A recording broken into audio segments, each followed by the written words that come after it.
Well, there you are. Well, all wrapped up. Y'all act like it's cold or something. It's summer weather out here. Oh, let's see. There you go, Papa Kojo. Yes, sir, my brother. How are you? Oh man, I'm great. I'm absolutely black. Today, let me see one. Oh yeah, sure.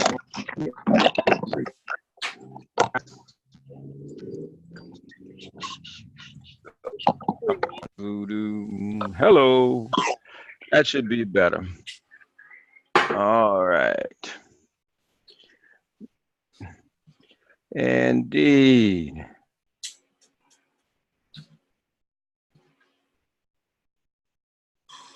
Indeed.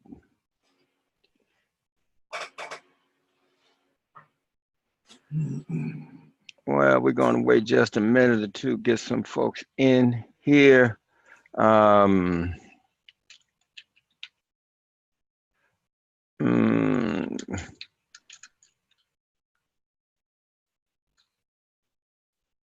all right.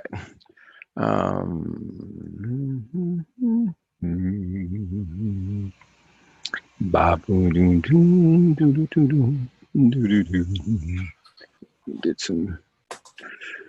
So, Baba Kojo, how you feeling today, brother? I'm feeling with my hands. Doing all right. Well, I'm glad you're feeling with your hands. Any other way you feeling, I don't want to know about it. Okay, I don't want to know about it. Keep it to yourself. Oh. No, everything's I booked the room for December 6th. Oh, that's the day before Tony and them are doing their thing on December 7th. Perfect. Right there at the Thurgood Marshall Center. Oh, okay. Well, he and Renoko are going to be doing a thing where Deborah got some money for them to create something that the so-called the museum missed. That is before Africa. I mean, before, you know, where it starts with here. Oh, right. And so instead of trying to lobby for that to be at the Smithsonian, Tony suggested to Deborah that it be at the Thurgood Marshall Center. Okay, all right. Okay. So that's going to be there. So that's actually a great time. Now I'm waiting to talk to him because I want to make sure he's not doing something. So. Well, I know he's doing that on the 7th, but that's I'm talking about something else around with Araminta. Oh, okay. All right. Well, but right now, schedule. I mean, I don't. Well, yeah, I think it would be great to schedule. I mean, mainly it need to be complimentary, whatever he's doing. Because I'll be honest with you, Baba, the very few people are doing one of the powerful pieces is the engagement of the audience and the counting injected racial scripts, because that leaves people with much more than just information. Okay, it leaves them with how do we tell our story from the inside out. Okay, and how do we stop that? All right, it is 11:36. We're going to give folks another 4 minutes. We'll be shaving at least 5 minutes off of that obligatory CP time, which is not African time. So in 4 minutes, we will take off. In the meantime, so good to see you, Joy. Baba Kojo and Baba Wekesa, me and Barack just got back from the Thurgood Marshall Center in DC. Oh, he wants to say hi. Hey, Barack, what's up? So what were you doing at the Thurgood Marshall Center? Well, the African Heritage Studies Association had their annual conference there. It was last week. That's the reason why Barack was not at Aya last week. And I just love how that center has such a rich history. Like even Charles, is his name Charles Drew? Yes. He went to that building, that YMCA, when he was only a little child. They have a picture of him when he was a little boy. Yes. I'm like, it's just so much history in that one building. All right. You go to the Langston Hughes room? Sorry, sir, I didn't hear you. The Langston Hughes room, where Langston Hughes stayed? That room upstairs that they didn't touch. Yeah, we saw that room. Yeah. I didn't know that they called it the Langston Hughes room, though. Yeah, that's where he actually was supposed to have lived when he was in D.C. I love it. I love it. And did you see Tony Browder's displays on the wall? We sure did. We sure did. We were all up in that building from top to bottom. We had to spend pretty much the whole day there, all day and night, because of the conference. So we're well acquainted. Well, good. Glad you came. Glad you came. Yes, sir. Yes, sir. It was a good experience. Well, that's Baba Kojo's stomping ground. Okay. Okay. And it's where we have most of our activities. IA has most of our activities there. Okay. And that's in collaboration with Tony Browder and the Browder Scholars. And that's good. Yep. He's a good teacher. Oh, indeed he is. Indeed he is.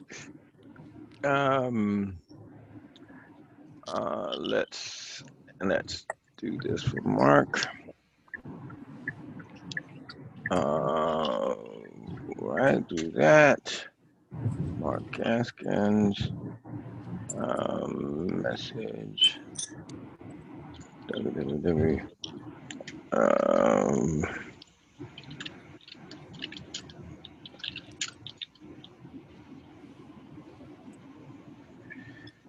Yes, Colin.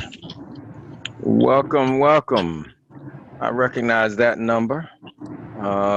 Anywhere.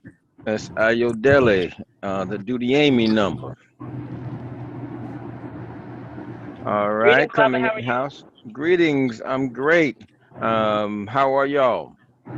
We're excellent. We are on the road. I can tell.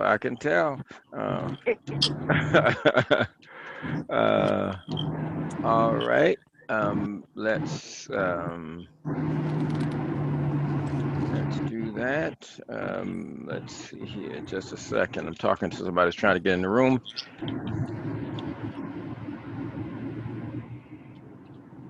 Is that Mama Evelyn on the line? Mama Evelyn and her daughter, Ayo, who will be facilitating the youth discussion, review, and response to the movie. Barack will be there. Yeah. Wonderful. Mama Evelyn, whenever you want to offer the Pharaohs and physics class, Barack wants to take it. He doesn't know yet, but he wants to take it. The Pharaoh and physics class. To the Pharaohs, yeah. And I'm sorry, I didn't see your email. I'm sorry I didn't respond to it. But yeah, we'll start back again in January. Got it. Well, hey, he will be one of your students. Yes, ma'am. Fantastic.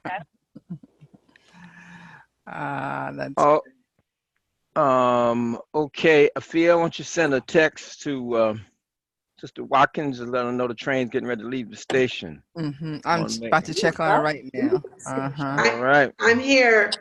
Oh, wait. What do you mean you're here? I don't see where you at. Okay.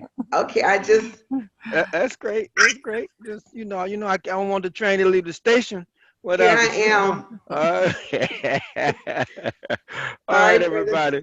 Welcome. Baba Kojo, what did you say your date was to do the story? December 6th. Oh, that's excellent. That's right. That's the day a Thursday? That's Thursday? We're going to be up there on the 7th anyway. That's a Friday. Okay, wait. Let's see. Okay. What's the date for the Renoko piece? December 7th. Mama Deborah? The 7th. Same date? 7th. No. Oh, his is 6th. No, you got it backwards. Okay, all right. I'll let him tell you. Tell me, Baba Kojo. Tell you what? Your date. Your date to tell the Araminta story. December 6th. Is that a Friday? That's a Friday evening. What time is that, Baba Kojo? From 7 to 9. Okay, so we see, Tony invited you to our VIP reception at that same time. Where's the VIP right. reception? I haven't talked to them. At the Thurgood Marshall. At 6 o'clock, Baba Okay. Kojo. 6 till So 10. that can't work, Baba. Yeah, so you got to change that date because you got to be with all of us. Is it? Where are you telling it, Baba Kojo? At the Thurgood Marshall Center. Oh my goodness! Yeah, Can you get Thursday, Baba Kojo? Possible? Possibly can get Thursday. I'll probably do Thursday. I'll be there. I'll be there. Yeah. Okay. I heard y'all talking about it, so I'll be there too. I'll be there too. All right. I haven't gotten my VIP invitation, but you have, and we've already RSVP'd. Wekesa. Oh, I have. It's on our calendar. Well, I know I was going to be there, but it's actually on our calendar. I didn't know. Well, Kojo, I know that you were one of the first people Tony invited, so I don't know where your VIP reception is. I don't know. Check your spam. All right. Now that we got that straight, okay, Wekesa. Okay. So one of the things, first, so glad that everybody is here. This is a very special time. And first, I really want to give kudos to Aya and to myself in this case for having the foresight to develop this Araminta Warrior Healer Builder story long before now. Okay. Right. So that right now, we're not just reacting to this, we really can provide options for our people. We can take advantage of the controversy and the excitement and the joy and the sadness, all of which this movie brings, to tell her warrior healer builder story. And so I'm glad that you are here to join and or continue the ranks of what we're now calling Tubman tellers. And that's a little bit distinguished from those who were certified to tell her warrior healer builder story, because that story can take up to 3 hours, okay? But what we want now is for people to know how to tell snippets, know how to feel comfortable telling her story without believing they have to tell the whole story, okay? At the same time, to take advantage of this opportunity. And so we're going to do about 3 things today. One, we're going to talk about how to facilitate a mini discussion of the movie in a way that provides a platform for you to tell her story, okay? Because invariably you'll be in audiences where some people will say what they like, some people will say what they don't like, and the key is to not get locked into that, but to honor both of those things and use it as a platform for us being able to say, and let me tell you, what I learned, okay? And let me tell you one other thing I'm very excited about, okay? And so that's one thing. It's a simple process, and it's really important. It was what was on display, Deborah, at the theater last Saturday, where we created an environment to be able to hold both what people liked and also what they wanted to change, and then at the same time have it where a large number of folks would go from the theater to the dinner place across the street, and participate. We had about 30 people who came and participated. We took over the restaurant, the whole side of the restaurant, as you know. And so to me, that's a winning combination. All right. Another thing that we're going to do is actually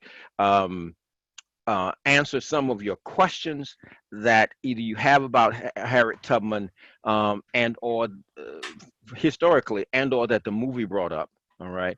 And the next thing is we're going to give you some information so that you have in terms of for a story. And the last thing is, since you're wanting to be Tubman tellers, for any of you who want tips on how do you tell the story, you got issues or question about how would you do it, okay, and do it effectively. So those are the 4 things we're going to be dealing with this time that we have together. And so let's start with just a little bit. The simplest one is what I recommend and what I used last Saturday. when people are excited about or angry about or upset about the movie. Okay, and they may be in all of those places.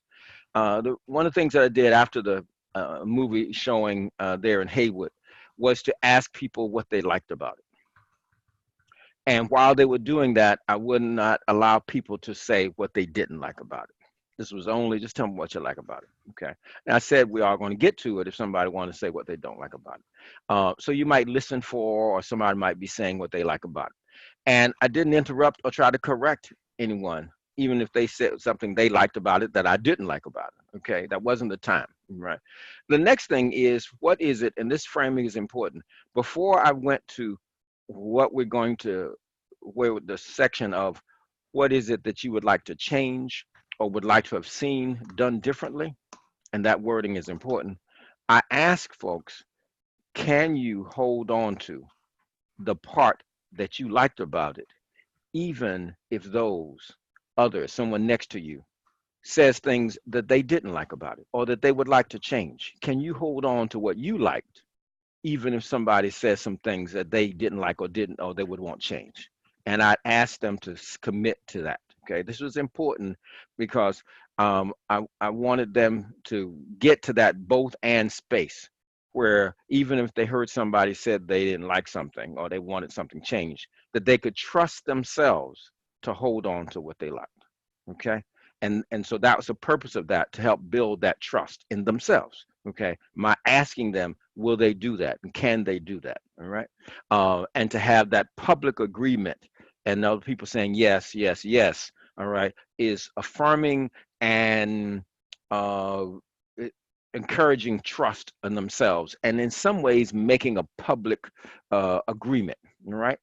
The next then was to have folks say, what is it that you would like, you would have changed, or would you like to have seen done differently or portrayed differently? It is strategic not to say, what is it that you didn't like? Okay. Now I know on the front end, it's what is it that you liked? Okay. On the back end, it makes it personal. And so it encourages folks not to go universal and make universal kind of statements and condemnation statements about it universally. Okay. And about Hollywood and all of that. Okay. It encourages, one other thing that it encourages us to get into the director's chair, into the script writer's chair, into the screenwriter's chair. That is, what would you have done differently, or what would you have liked to have been done differently? Okay. And the reason I don't encourage it to be what is it you didn't like, okay, is because it can instigate that did like, didn't like, and therefore if I liked it and you didn't like it, either something's wrong with me and something's wrong with you. Okay. And I didn't want to encourage that debate, that personal motivation that comes out very often as debate. Okay. And so it was designed to help do that. So I encourage you, when you are in groups and you're called upon to in some way facilitate, whether it's formal or not, just saying, I'd like to hear what you liked, and I want to know, can you hear, if I got something to say about what I didn't like, can you also hold on to what you did like? Okay. And so we both can have what we liked and didn't like. You see what I'm saying? See how that can be a bridge to folks, and so that they don't, it minimizes, doesn't guarantee it, it minimizes the likelihood that they will take it as a personal attack. Okay. All right. Yes, Afia, what that does, it is practicing the WHB guideline of both and. But instead of just having it as a rule, it's guiding how we facilitate that. All right. Now, somebody can say there's another option here, because this is the part to going to after hearing what they liked or what they would change. You see, what I really like is this Araminta's Warrior Healer Builder story, or this is what I've learned about Araminta. Okay. Either this is something that they hit on in the movie, and they, I learned something more about that, so I want to expand on that. Or here is something that they missed totally, and so you shift the excitement to the story that you're going to tell. Okay. And then boom, that's when you drop some information on them. Okay. And now what's clear here is you have some things that you are excited about. all right, that you are about her story. Some can be extensions from the movie, okay, and we'll talk about some of those. And some can be, for example, when I say extensions from the movie, in the movie they had her pray that the captor was killed, all right? Right, and you can say, you know what, that's true. There were three other stages to that prayer ritual that they missed, and let me tell you about those. Okay, or you can say they mentioned the Dover Eight. You remember when she said she had to go back home and get her father and mother? Well, and she mentioned something about the Dover Eight. Man, that story of the Dover Eight, bad. Okay, and she had to go get her dad because her dad was helping the Dover Eight. Let me tell you a little bit about that. Bam. Okay. You see how you're building on, in that case, the movie. You can say, now they portrayed her brother. I got another story about her brother. And they even mention this a little bit, but if you don't know the whole story, you don't get it. And then you tell the story about the brother and his having to make a choice between his staying with his wife or making the trip. Okay. So that's partly the transition. And please try not to use the word but in any of this. Okay. Please use ands. Okay. If somebody likes something you didn't, still use and. Okay. But can have another kind of effect. And the key is, what we're trying to avoid is getting our sense of power from how well we critique the movie. Okay. Instead, we're getting our sense of power from using our power to tell her story, her warrior, healer, builder story. Okay. So that's, to me, that transition. That, any questions about that? And that's whether you're standing up doing a live because of your fear. When you get ready to do it, you're going to have people in the audience who will be there from the movie. Okay. And so there may be some of that. It's a good idea to clear that out, given this environment. Same for you, Baba Kojo. There are going to be people here from that.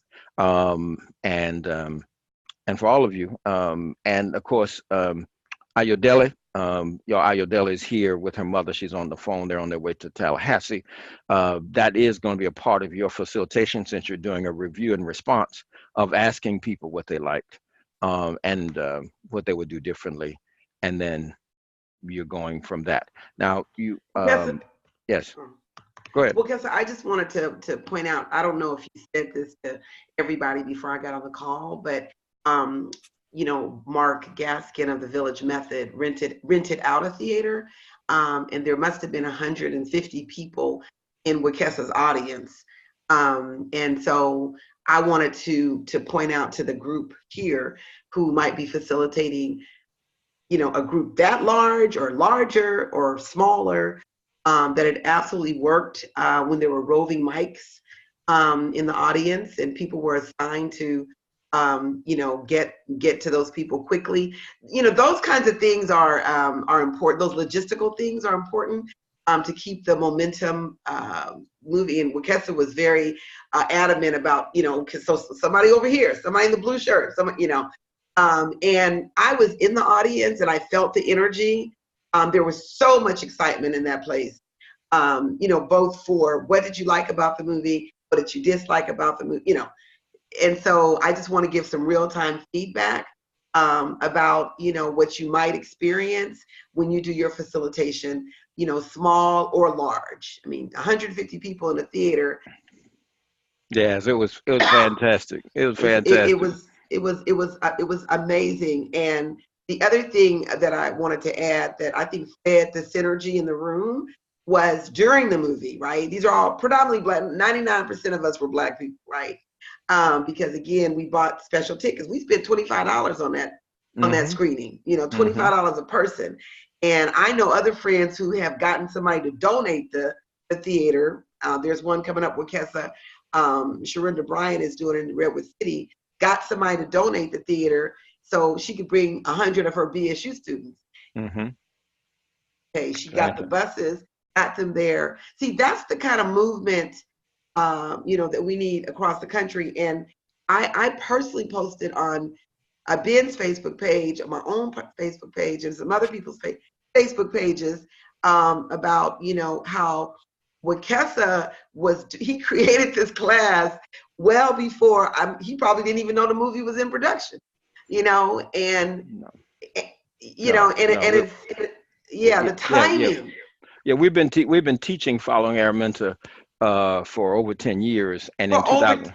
Yeah, and for 2000, over 10 years. Okay, this came to us way long ago. Actually, we did get perked up with the stamp piece. Well, that's when we developed the second course. The $20 bill. Yes, that's when we developed that's when we developed the On the Road Warrior Healer Builder story and the class for that. And much of what Ayodele knows, for example, came from her taking the following Araminta class. That's been a staple. That's how we teach U.S. history 1820 to 1913. I love that you situate her in your U.S. history. It's well, no, that is our U.S. We literally teach U.S. history by following Araminta. Right. You know, I mean, it's because you can do it. You can just say, okay, here's 1820. What's happening? What are the Africans talking about? Anyway, that's another. And Wekesa, on that point, and I'm gonna let you go in. But on that point, so you just gave me some additional information that I didn't know about. So on that point, on a Ben's Facebook page few days ago, because you know Zakia is amazing at keeping our Facebook page fresh with things that are about Black people. There was a widely acclaimed article that she posted about how they're using the 1619 documents to teach American history, right? So rather than use the traditional American history book, they're using that 1619 series that you probably have seen on Facebook. Let me just ask the group. I don't know if everybody on Facebook, everybody here has seen the 1619 series, and I'm not saying that it's flawless, right? Wekesa always talks about holding and or whatever, or both. But I'm just gonna say that just the way you took our Minta story and made it your U.S. history class for Aya, they've taken the 1619 story that the Black people wrote, right, about it. The Black, authors wrote about it, and they've made that their U.S. history class. Okay, gotcha. So I think we need to advertise what you've done at Wekesa, is what I'm saying, to school districts around the country. That's my point. That's fine. We can keep doing that. That's great. I'd love that. And we've been doing it with much success. So thank you so much. And some of what you're getting today will come from both the following Araminta class and the Araminta Warrior Healer Builder story. Appreciate that, Deborah. We're gonna keep it out there and keep it going. Giving people an alternative, and this is to me very important. Okay, so now let's go to another part, and this can questions that you have about the movie or about Araminta, okay? Because as you're going to facilitate it, people will at least assume that you watched the movie, okay? So Baba Kojo, you got to get over. Oh, you did see it with a group of people, thank goodness. Okay, who was hollering. All right, so I know some folks who want, but typically it'll be easier for you if you can at least make some commentary on the movie without belaboring it. Folks will want to know that you watched it, et cetera, et cetera. Okay, so as you watched it, do you have questions about any aspect of it? This is the historical part, any stories of it. This is not a test. If you don't, it's okay. I will take some from the movie. How many siblings did she have? I don't remember from the books. I haven't. Was it 9 siblings or not? Well, that's a really great question. And what the way I'm going to answer it is by showing you the very slide. Yes. I didn't say hello. Wait, sorry. Oh, okay. So Baba Kojo's question is Ayodele still on this call? Yes, Father. Hi. Ayodele, can you answer Baba Kojo's question? I don't know if she heard it. We were trying to find directions and looking for. Oh, no question. He asked, how many siblings did she have? Well, she had, I believe, four other sisters and four brothers. So I believe she had eight siblings altogether. Mo. All right. So let me. That's That's where I got the 9 from. I forgot her. right. They said he had 9. Where the hell did you get 9 from? I forgot her. Okay. Right. So, and here you see on the screen, and y'all will have access to this. Araminta, Harriet Tubman family, her grandmother Modesty, her parents Harriet Green and Ben Ross, and then from there, these are her sisters. Of course, with her in there, that's 5. With Lena, Sophie, Mariah Ritchie, and Rachel, and the dates that they were born. Of course, Araminta's 18, 20, or 22, depending on who you're asking. Which means when somebody says she's 11, she could be 11 or 13. There's that range there. Her brothers, 4 of them. So you're absolutely right. Ayodele, she has 8 brothers and sisters. Together they make 9. She had 2 husbands, John Tubman Nelson and Nelson Davis, and Nelson and she adopted a daughter, Gertie Davis. Wonderful. I have a question. Which 2 sisters were sold? Excellent. Is that Soph? Ayodele. Mama, you're gonna need to do some translation. The question is, which 2 sisters were sold? I don't remember this one. Not a problem. The question is Lena and Soph or Sophie. Okay. All right. Sometimes that SOPH has an E on the end, so sometimes it's Sophie and Lena. These were the 2. There would have been 2 of the older ones. That's right. That's Lena right. and Soph. Mm-hmm. Okay, and then I have one more question regarding siblings. In the movie, which brother did they portray her drawing the gun on? They portrayed her, bless they soul, drawing the good on Ben. Okay. And Can you put the chart back up? We'll see what older. At least because they convoluted the time period, it was, wait a minute, either Ben or Robert. Let me just see. So I'll get clear later. It's either Ben or Robert. Okay.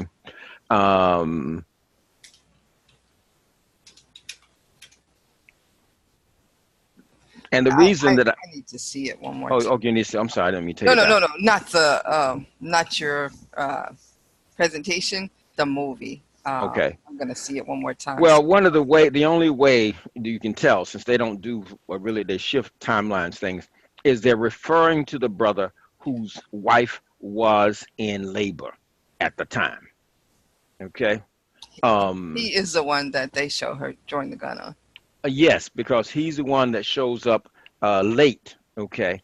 And they got it late as if it's just late, when in fact the story of his arriving at all is tremendous. Is one of the most powerful aspects of the Warrior Hill Builder story. Okay. Right. And it also counters something that is an undercurrent in this movie, whether it was intended or not, and that is the movie continues a scared black man motif, okay, that is associated with Harriet Tubman and has been popularized by folks as great as Jacob Lawrence, okay. And I'm going to show you that right now, because it's important to know part of what we do with the Warrior Hill Builder story is to, as we're telling it, we actually confront some of the myths. This is Jacob Lawrence. This is a painting. It's a famous painting by Jacob Lawrence. And the woman with the instrument that looks like a gun is Harriet Tubman. And as you see, there's a scared black man in the front. And in the back, there's another picture of a black man looking back as if he's going to go back and all of that. All right. And with Harriet Tubman pushing him forward, that is black men reluctant to freedom, scared of freedom, and whatever, right?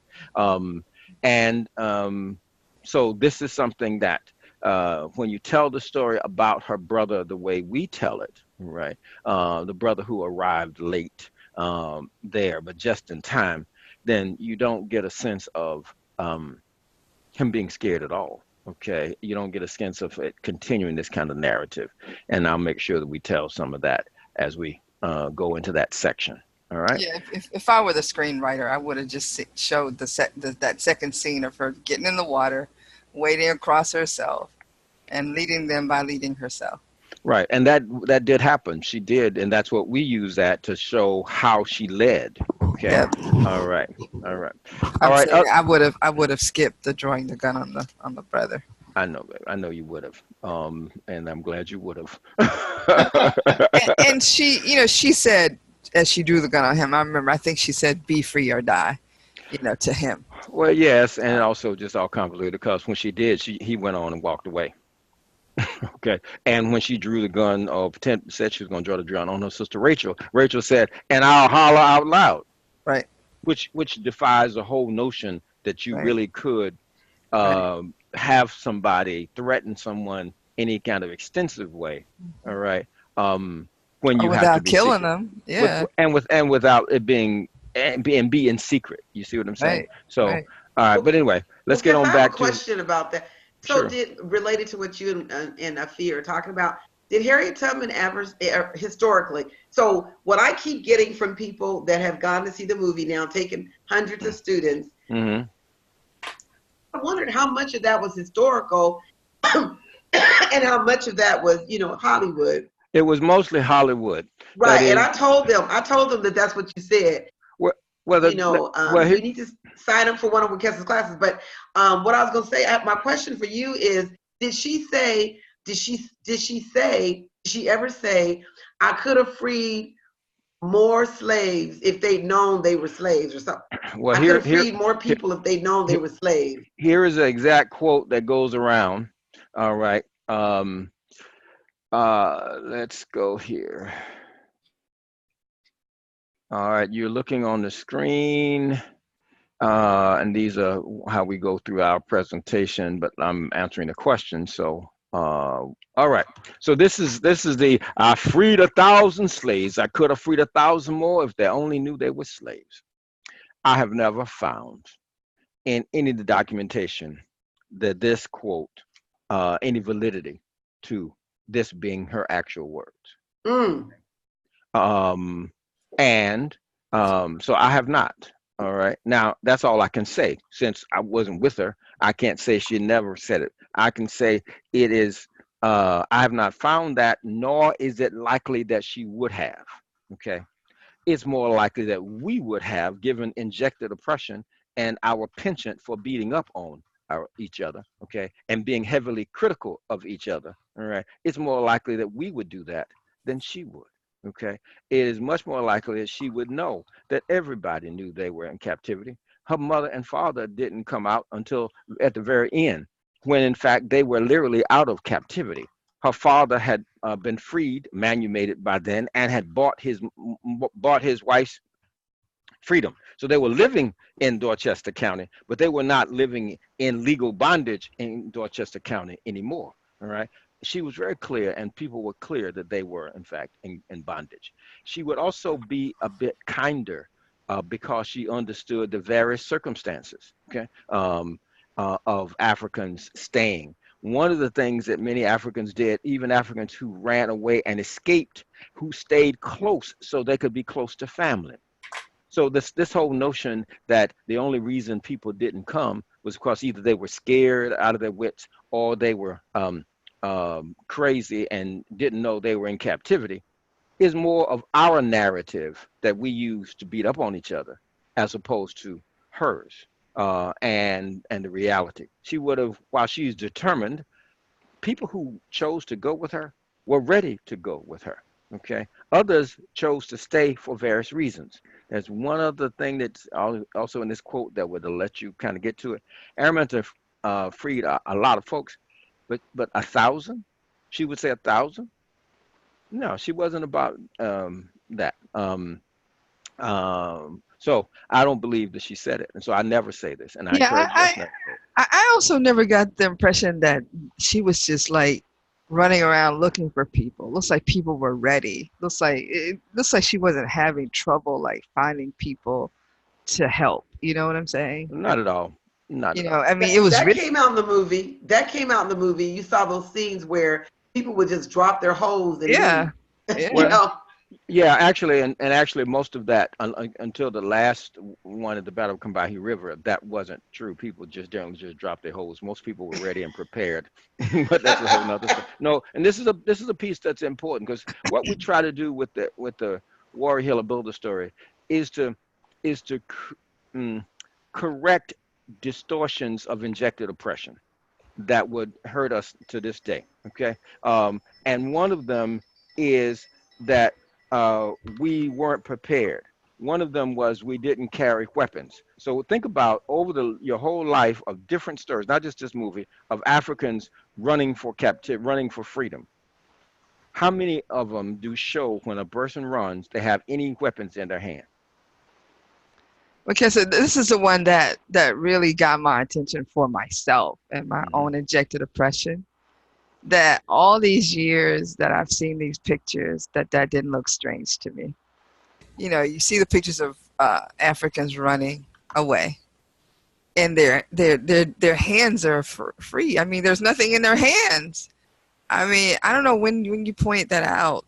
Maybe over the last few months, but it just really touched me. It's like, yeah, it's like none of us escaped. The injected oppression is there, and I started thinking about it. It's like, you know, like I know my dad wouldn't have done that. I know my grandparents wouldn't have done that. They would have sharpened a stick, a hoe.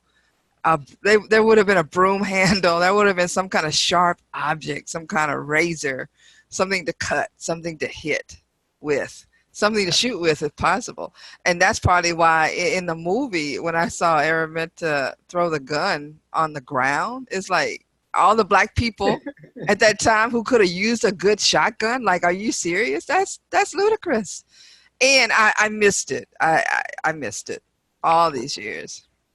Excellent. So all these years. So the notion of people just running without weapons, without thinking about it, without preparation, okay, was it continues to more like hero shiro kind of movie, a story, all right. And just so that you know, although this is out of order, because I want to answer your questions here, because to me, when you have questions about it, is when it really comes to you. So let me give you an example of how ready, Deborah, African people were, all right. So let me put this back on the screen. All right, not there. Let's.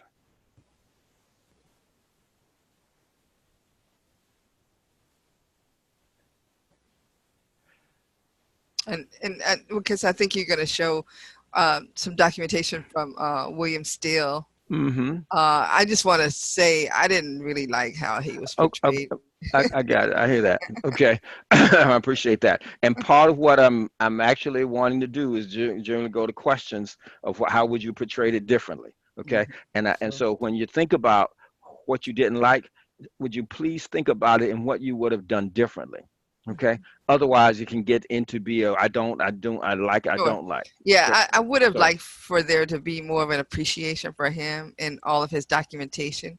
Okay. Because a lot of what we know about what she was able to accomplish in terms of bringing people through was through the writing by his hand. Excellent. All right. Yeah. All right. And so y'all see that as facilitating, as you'll get, I don't like just shaping it in terms of what you would have done differently. It was not the same thing as what you didn't like. That gives me more information when you do it like this. So speaking of that documentation, this is from the Earl Conrad's book. It's page 102. The name of the book is simply Harriet Tubman. The author is Earl Conrad. And so Steele, upon taking the record of Africans, he says one contingent composed of 28 men, women, and children went heavily armed with revolvers, pistols, sword canes, butcher knives, and other instruments of defense. It was common knowledge in every newspaper office in the North that the Bucktown, Cambridge region of Dorchester County, the Harriet Tubman country, was being plucked of Africans like a chicken of its feathers before roasting. And so these were Africans that Araminta directed. Now, some she actually guided, others she directed. She gave information. She said, go here, go there, ask for this person, see this person, boom. So when people want to portray us as scared to move toward freedom, having no weapons, all right? Here is a documentation by the eyewitness of William Steele. And y'all, wouldn't you? I mean, some of you don't even go walking without for dogs without getting something to hit a dog away. Okay, you're going to be running for freedom, and all you're doing is just going to run. See, part of what it also shows is that it doesn't show that it was a battle. Okay, the Underground Railroad was not a nice little pastoral, you can get from this farm to that farm in secret, and then they'll hide you and whatever. The Underground Railroad was a battleground. Okay, people were armed, people shot, people got killed, people killed. Okay, all right. And most of the stops on the Underground Railroad were manned by African people. Now, this is important, it's different. The movie showed Quakers. Yes, there were Quakers. That helped, no question about it. Araminta said that most of the people who helped her were African. Okay, this is important. All right. Now, what's also important as a part of the story that you might tell along this line is that this we were helping free Africans were helping captured Africans so much that they called a constitutional convention in Maryland. Number one on the table was that all free African people had to leave the state because free African people were doing what you would do. Help your brothers and sisters get free. Only a handful of votes prevented it. Those handful of votes were cast by black people. Okay. All right. That's also from Conrad. I'll see if I can find the exact page number. Any more questions about Harriet Tubman and her life, or questions that are stimulated by the movie? Well, the one thing, well, this is not a question, but there's a new book out that I just ordered by the same woman who did the book on the woman who escaped from George Washington's. No. This is another not that one. Oh, no, what? No. This is a book by the woman who did the book on the woman who was George Washington's maid. Oh, mm-hmm. Never Caught. That's the title of the book. Mm-hmm. For those of you who don't know, Oneida, I can't remember her name now. I think it's Oneida. She was the cook for George Washington. And one Sunday, it didn't happen this way, but I like to tell it this way. The George and Martha was sitting at the dining room table waiting for her to show up for their breakfast. And they said, Oneida, where are you? Where's that gal? Oh, and he went in the kitchen, and the back door was open, she was gone, and she never came back. She got away from the President of the United States and never came back. So she now has a book out called She Came to Slay. I don't like the title. I don't know what it means, but that's what it's called. It's about Araminta. Now, the reason I ordered the book, because I heard her talk on the radio, and she starts the book off with Araminta's grandmama, Modesty. That's where it's supposed to start. And she said, that's what you have to start. And that's why I ordered the book. Now, I don't know. It could be a piece of crap, but I ordered it based on that. Her name is Ona Judge. Ona Judge. No. Erica Armstrong Dunbar. No. She's talking about Ona Judge was the maid or the cook for George Washington. Mm-hmm. That's the owner was. All right, and that book is called Never Caught: The Right. Washington's Relentless Pursuit of Their African, and that by Erica. And then the same woman, Erica Armstrong Dunbar, writes, She Came to Slay. Now, Okay. I don't know, she didn't talk about that title. If I never asked her, I would have asked her, what do you mean? What is that? Well, I'll let you know. He'll be here next week, so I'll let you know. beautiful. Well, one of the things that's important is a perspective of the writers. Okay, so I'll go ahead and say this. Much of the movie, Cassie took her research from Bound for the Promised Land by Kate Clifford Lawson. Kate Clifford Lawson. I got that. Okay, I got it. Of course, I got right now. Kate Clifford Lawson is her pursuit is to humanize Araminta. Exactly right. Okay, that is, she wants to dispel the myths of her legend, and she wants to humanize her. She wants to make sure that we really just don't just keep worshiping the legend and don't keep whatever. You're gonna make her a real woman. So she says she didn't come back and forth 19 times. She came back 13 times. She says she didn't save 300 people. She saved maybe 70 or 75. Okay. And on with her bit to kind of document and make it realistic. I don't refer to Kate Clifford Lawson's work. Thank God. Because her agenda is to minimize under the guise of humanize. Now, what we do in the Warrior Hill Builder story is to make more accessible her work. While she wants to humanize her and make her more personally accessible, we want to make more accessible how Araminta did what she did so that we can duplicate that in the here and now. Okay? Which is why, we tell it the way we do. And if we do that, I carry my extra brains with me. Okay, it's my extra brain right here. There you go. It's the book you should have. Okay, number one. Now it's out of print, and you can get it used online. But this is the book.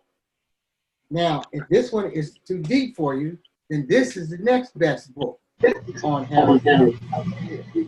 Okay, this is the young adult book, and it covers 99% of what happened to her. But this is the definitive piece right here, absolutely definitive on Harriet Tubman. And now, if you want to talk about Steele, William Steele, then you want to get this book right here. It documents all the things that he did. That's right.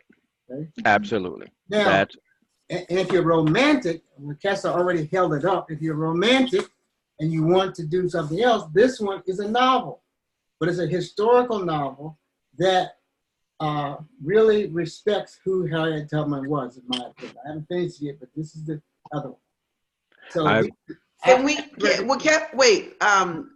Kojo, can you give we're typing that in the text chat. And I have a question also. I was going to ask, can you give Afia a minute to write those in the text? I just needed the one for William Steele, Baba Kojo. Okay. All the others are there, Mama Deborah. Underground Railroad. That's it. Underground Railroad. The Underground Railroad by William Steele. Okay. Thank you. I have a question. Yes. My question is, I haven't read all the books that are being suggested. I look forward to, but I saw the movie, and then in addition to seeing the movie, just for entertainment purposes, I've been watching the series called Underground, where they include an actress portraying Araminta. And I was just watching it last night. And it was an episode where she was doubting herself in terms of leadership and praying to God and basically asking God, yes, I'm doing what you tell me to do, but I'm not sure if I should be leading in this way. I think it, in terms of, leading the Union Army. So my question is, and kind of like Mama Thea, I don't know if this is my own injected oppression asking this question, but how, something about seeing Harriet Tubman question herself kind of, it made me feel like, wow, even someone as phenomenal and magnificent as Araminta sometimes wondered, should I be doing this? You know, almost like What's your countering question? the superhero nature. So the question is this. In terms, first of all, did that happen? Was there a period that she talks about doubting her own leadership, which quote unquote makes her more human, or at least in my eyes, because I have, as a person, as a human, sometimes insecurities with my own leadership sometimes. Very good. And, you know, the question is, first of all, did that even happen? I mean, did she ever share got with that. anyone? What's the second question? And the second question is in terms of, in Warrior Healer Builder, I think there's something related to the myth of a superhero, It's the and I'm superhero wondering. trap. Yes, sir. So I'm wondering, how would that fall in line with whether or not she doubted herself? Great. Okay. Wonderful. Well, you know, I'll go ahead and tell that part. I didn't watch that particular episode, and there is evidence of Araminta, like the rest of us, doubting ourselves. Okay. And it's a good thing. And one of in the Warrior Hella Builder story, and I'll go ahead and tell it, part of it now, but the setup is, it wasn't in that place in terms of the Union Army. In this case, she had taken her blow for freedom. That is, she was 11 or 13 years old, between 11 and 13, when she stepped in for a brother trying to escape and took a 2-pound weight blow to the head. And prior to this blow, she had been strident at 7, strident at 11 or 13, and it took her 2 months to recover. Her mother, Rit, was a master herbalist and nursed her back to health. All right, she had a fractured skull, and still her mother Rit nurtured her back to health. Once she came back to health, or began to, she wasn't herself totally. That is, she didn't have amnesia, but that strident Harriet Tubman, who ran away at 7 and stayed away for 5 days, was weakened. Okay, she was questioning, just as if when many of us take a blow from oppressor, it kind of has us backpedaling.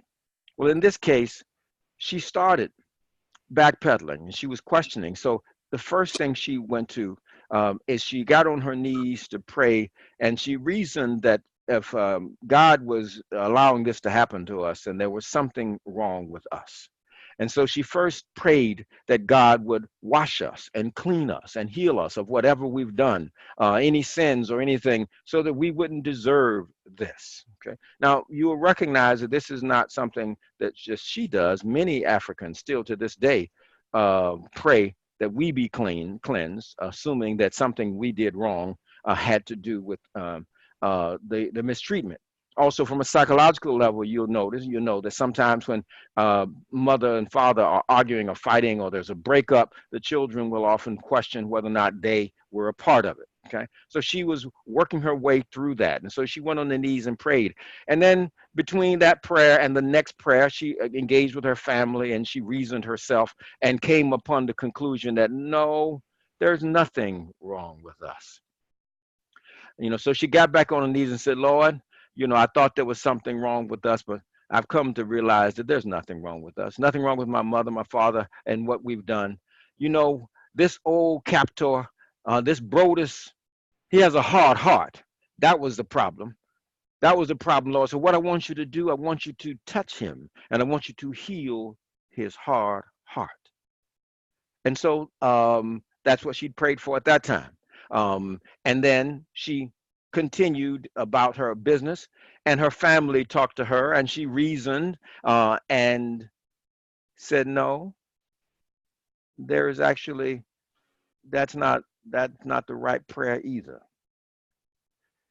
You see, many Africans right now still are in that phase of believing that white folks have a hard heart, and what we really need to do is pray to God that they soften, that he or God, the creator, softens their heart so they don't treat us so bad. But she'd kind of gotten past that after realizing that, you know what, that's not the right prayer. And she went back down on her knees and she said, you know, God, first I prayed that there was something wrong to heal us because I thought there was something wrong with us, and that's not it. Then I prayed that, you know, for you to heal his hard heart, but you decided not. So no, so God, now I'm praying, if you're not going to heal his heart, take him out the way. Kill him. This is the scene that they had in the movie, okay, where she was there, all right? They didn't portray it as a healing scene, as a growth process like we are doing here. Now, after praying that God take him out the way, she came back one more time. She said, you know, I'm work with me, God. You know, I'm trying to get it right. I first prayed that, you know, to heal us, but there's nothing wrong with us. I first prayed that you heal his heart, and you decided not. I prayed that you take him out the way. But I got it right now, Lord. I believe I got it right. Get behind me, Lord, because I'm determined to be free. And I'll take out anybody who's in the way of that. Get behind me. And with that, she made it through those 4 stages, so that spirit and spirituality comes to support her action. Okay, all right, as opposed to the other ways. So that 4-stage process, and again in the movie they just show one, and that one is even interrupted by the character Gideon. Okay, and so she did question in that instance. And she talked to herself, and she talked to her brothers and sisters, and reasoned and worked her way through. And this is so important because any oppressed people have to work their way through that same kind of process. Okay, the initial response when people hold us in captivity is not to question your dad and your mom and us. The initial response is to kill the captor who's trying to kill you and your family. It is only through oppression and injected oppression that we begin to then question ourselves, and then want to be carried. The second one, I want you to take care of him. He just got a hard heart. He's all right, as opposed to kill him. And then next, well, God, you kill him. And then later, no, get behind me, Creator. Okay, so that stages of healing, and that's Araminta having to heal from the wounds of oppression. Okay. Now, in terms of other, yes, Araminta like everybody. Now, how does this go with your question of the superhero trap? The superhero trap. Let me just then show this on the screen, and I'll tell that for Deborah and other people who are learning for the first time what this story is about and how we tell it. Just a second. Because I think prior I was viewing Araminta more as a superhero, but when I saw her praying about her own leadership, it humanized. Well, I shouldn't choose that word. It made me relate to her more because I understand. I understand, and that's part of what's important is that the difference in the 2 stories, for example, the one that I just told, it certainly is humanizing. She had doubt. It also shows her progression to success. Okay, and so part of what's important, and so let's just go into these 4 scripts. Okay, and one of them, well, I'll just do them together. The first script that it's important that as we telling our stories, whether you're a Black writer, Black script writer, playwright, director, producer, teacher, or whatever, we have been injected with oppression such that we have scripts that direct how we tell our own stories, whether we're telling our stories about ourselves or telling our stories about our people or telling stories about white folks. We often will tell the story from the outside in, from their perspective, as if they are in our own heads telling the story. One of the scripts is Universal Black Orphan. The movie did a good job, okay job, making sure that she wasn't a universal Black orphan. What is a universal Black orphan? I first learned of the term from Daoud Anyabwile, and he and his brother are the creators of the Brother Man comic. And while other superheroes or comic book characters are superheroes, that is, they have some super strength. They have some strength. They came from the planet Kryptonite, and bullets will bounce off of them and whatever. They wanted a character who was an ordinary brother doing extraordinary things.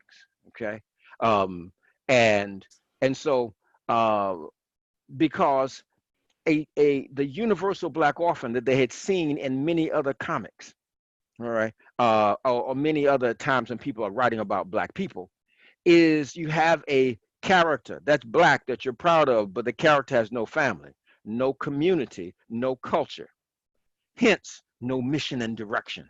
Okay, the black character is there to help the mission and direction of the other characters. Okay, but no independent mission and direction, because that's what you get from family and culture. So but in this movie they gave her family, not as extensively, but they gave her family. Okay, they gave her some community, and they gave her some culture. Okay, comrades not as much, those who influenced her, but still they didn't make her a universal black orphan. Excellent. All right. All right. Now, the what's also important, again, is having her be an ordinary sister doing extraordinary things. All right. As opposed to a superhero. The superhero trap means that you can do things because you have superhuman powers and strength. Okay. You never doubt yourself. There's no reason to doubt. You can do anything and everything and anything you want to do. All right. And the problem with the superhero trap, that is telling a story about Harriet Tubman or any of us, as opposed to the heroic and sheroic, making the person a superhero, then has the effect that you alluded to. That is, so that you're going to doubt yourself. You're going to give up because you can't do what the superhuman person can do, because they are superhuman.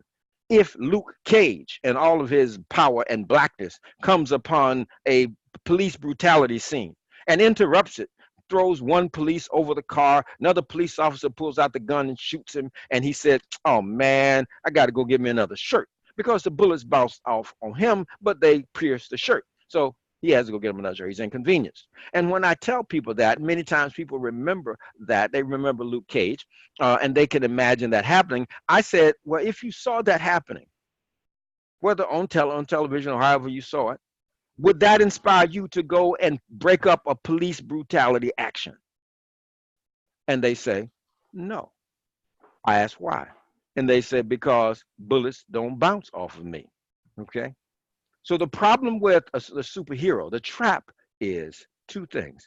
Either I give up, I stop trying, or I don't try because I realize I don't have superhuman strength.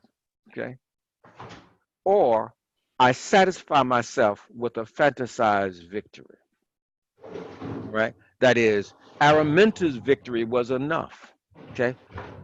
Obama's victory is enough. The preacher's Cadillac is enough. That is, I vicariously live and satisfy myself with a fantasized victory. That's the superhero trap. And when what you're saying is, Joy, when they showed her doubting herself, that showed her that she was an ordinary sister. Okay. The key is you want to show her as an ordinary sister doing extraordinary things. Okay. Because that's what she was. Why? Because we want to be ordinary. We're ordinary people, and we want to do the extraordinary things, whether that's extraordinarily raise our son well or extraordinarily make a way out of no way. And so the superhero trap, again, many people will clamor. Many people clamored for the Black Panther, okay, movie, which is cool. I mean, superheroes fantasy has its place. The difference is finding stories and telling stories of ordinary Africans doing extraordinary things, okay, provides us not only inspiration, but also it provides us instruction. Mm. I was going to say, Wekesa, in those extraordinary things and our understanding how she did the extraordinary things, for me, it's important that we look at both how she received support from God and also ordinary people, ordinary Absolutely. African people. Absolutely. And that's where I think the superhero part was in the movie for her. It's her that God always told her what to do, where to go, when, you know, God would always show her the way. And I don't doubt that. And in her understanding the way that God was providing, a lot of us were part of that way. We're part of her making that way. And that part was not shown as much as far as I'm concerned. Excellent. Excellent. And again, part of what you're saying is, Afia, is this is what you would have done differently. Okay. All right. I really want to keep saying that because I want you to begin to phrase it that way. Okay. Because it puts people in the director's seat. Okay. We often get a lot of juice by criticizing. I don't think you're doing this. I also want, as a facilitator, for you to guide people to begin to put themselves in the director's seat. And you see what I'm saying? It's a little bit different. I can be in the critiquer's seat without being in the director's seat. Putting us in the director's seat has us begin to be storytellers in that way. Okay. You see what I'm saying? Okay. All right. And so so now you've just heard of two scripts, UBO, all right, and SHT, all right, that it's important for us to avoid. It's also important for us to avoid for our own selves. And you alluded to this. That is, it's not necessary to be a superhuman in order to achieve great things. And what Afia said is also critical to that. And this is the blend between the universal Black orphan, because part of what they didn't show is as much community. Part of what's important for us to show is the collaboration. Okay, like let's start with how, and one of the elements of the Warrior Healer Builder story, and we got 2 sessions, so we'll get strongly into this, but is the prep. It's called the preparation for the warrior. How do we have an Araminta? How do we come to be? Well, first of all, there's modesty. Okay, as alluded to, modesty is her grandmother. All right, let's go get modesty. Modesty was from Ghana. She was one of these Ashantis. People would come from on a plantation and tell Araminta, "Girl, you one of them Ashantis." Okay, so we talking about the Akan folks from Ghana. So modesty comes over on the Middle Passage. There is a recurring dream that Araminta has, and this recurring dream is of her that she had her whole life, of her being on the captive ship, killing the captors. Okay, this is an important piece, and if it were, to me, this is how you get to be Harriet. You have your grandmother telling you these stories, and they cement into yourself so that there's a recurring dream to challenge captivity, to kill the captors who are taking you away from your family. All right, that's a recurring dream she had, and I believe she got that from modesty. She has no experience of the Middle Passage herself, and to me, it's the kind of thing that grandmother might tell or pass on. Next is Rit, her mother. There's one powerful story of Rit. There are a number of them, but two of her children, had been sold, Elena and Sophie. And there was a white man on the plantation that she knew was there to buy Africans. And she also knew, she had the same kind of premonition that Araminta had. She knew that he was coming there to buy her son Moses. And so she grabbed Moses from in front of them, hid him deep in the woods.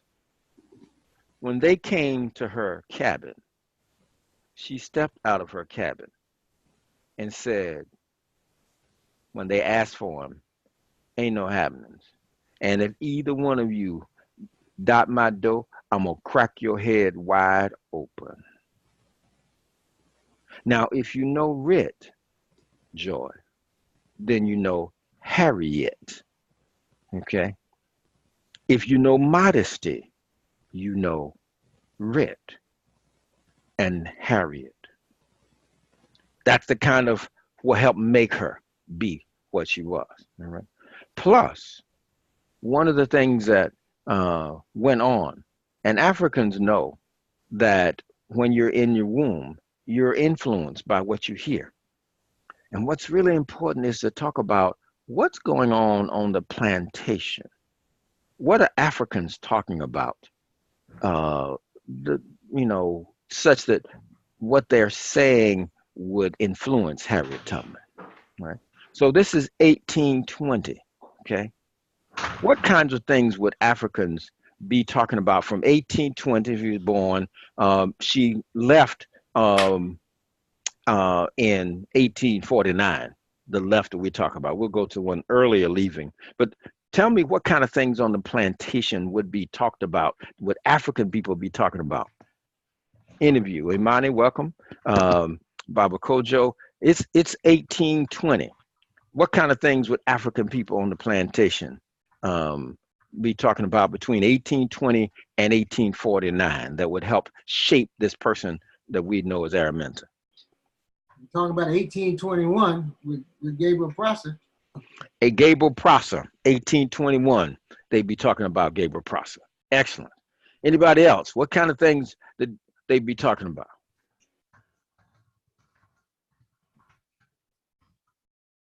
This is important. See, because Araminta is in this belly that you see right here, okay? And she's being influenced by what she's hearing, what folks are talking about. Her dad was an excellent log man, and the logs were transferred by the river, so he knew all the rivers, right? He knew the people on the black people who were on those rivers and on those ships.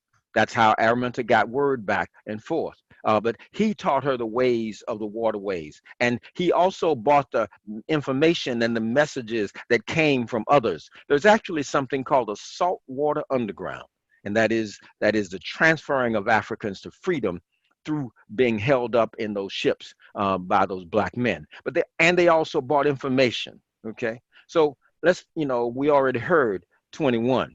Denmark Vesey was 1822, so that was. They'd be talking about Denmark Vesey. They'd be talking about Gabriel Prosser. All right, 21 and 22. Some folks were still going to be talking about Big Mama Modesty, and us killing the captors. Although it's a little bit of a while away, we might still be proud of Benjamin Bananka, and his challenging, what's his name? Thomas Jefferson, all right? We'd still be excited about 1811, when 400 to 500 Africans revolted in Louisiana. Because those ships came many times from New Orleans around there. All right. We'd still be excited about the Haiti Revolution and talking about that. Not too far, we'd talk about 1860 and Paul Cuffey or Kofi. All right. We sure would be pissed off and talking about Andrew Jackson killing Africans at Negro Fort. Okay, those Gullah Seminoles, Gullah Africans, and the Seminole soldiers. All right. One of the things that her mother may have enjoyed is that old ring shout. Okay, that Modesty would have loved so much. These are the things that would have influenced Araminta. And what's important about this, Joy, is when you begin to account for those things that would have influenced her, then you begin to know how she got to be, as opposed to thinking of her as a superhuman, all right, as a superhero that just happened to be there. Otherwise, if we don't know what shaped her, then we'll keep waiting for the next superhuman, the superhero, to save us. If we portray her as an ordinary sister doing extraordinary things and understanding, as Afia said, how she was touched by others, the African unity and collaboration, then we may believe that we are the ones that we've been waiting for. I got the dates backward. Prosser was 1800 and Vesey was 1822. Okay, thank you. Prosser 1800, Vesey 1823. You understand? 1822. The goal is for the stories of Harriet Tubman to tell us, to inspire us to act. Harriet Tubman would not be satisfied with any story just because we were affirmed, or any story that where we would just vicariously benefit from, oh, she did it and so we feel good. She acted, and so she would want her stories to have us act for freedom. And I ask you, for those of you who saw the movie, one measure, and only you can answer this, when you left the movie, were you inspired to do something different to challenge white supremacy or to build African people? Not from that movie. All right. Joy says she was. Good. Baba Kojo said he wasn't. Boom. All right. What were you inspired to do differently, Joy, after going to that movie? This is great for me to hear. Well, I think maybe I stand corrected. Mine is a combination of seeing the movie. No, I'm only talking about the movie. Okay, I'm only talking about when you left the movie, were you inspired? Because all we're talking about is how you measure stories, okay?